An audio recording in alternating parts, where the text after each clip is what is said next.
UP के 69,000 teacher भर्ती मामले में सुप्रीम कोर्ट ने समाअत करने से इनकार कर दिया है। सुप्रीम कोर्ट ने इस मामले में हाई कोर्ट से रुजू करने की हिदायत दी है। दरअसल हाई कोर्ट की सिंगल बेंच ने 8 मई 2020 को हुकूमत की तरफ से ऐलान करदा इम्तिहान के नताइज पर सवालिया निशान लगाया था, तकर्रुरी के अमल पर रोक लगा दी थी। इसके साथ ही जांच के लिए सवालात के पेपर को यूजीसी पैनल के पास भेजने का हुक्म दिया था।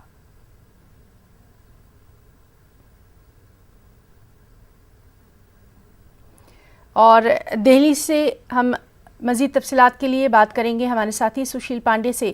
सुशील, जिस तरह से लगातार इस अहम खबर पर हमारी नज़र बनी हुई थी, तो यूपी हुकूमत को एक बड़ी राहत मिल सकती है इस फैसले के बाद। जी बिल्कुल, देखिए साफ तौर से एक बड़ी राहत तो उत्तर प्रदेश सरकार को मिली है, क्योंकि इस मामले में सीधा कहीं ना कहीं सुप्रीम कोर्ट ने इस मामले में इस याचिका पर सुनवाई से मना कर दिया है ना, क्योंकि उत्तर प्रदेश सरकार ने इस मामले में काफी तैयारी कर रखी थी अपने पक्ष को रखने के लिए, लेकिन सुप्रीम कोर्ट ने इस पूरे मामले में समीक्षा से इनकार कर दिया है। हालांकि इस फैसले के बाद कहीं ना कहीं उत्तर प्रदेश सरकार को अब जो 69,000 शिक्षकों की भर्ती को लेकर जो प्रश्न पत्र यूजीसी के पैनल को भेजने के लिए कहा गया था, वो नहीं भेजना पड़ेगा। हालांकि डबल बेंच ने पहले इस फैसले पर रोक लगा दी थी।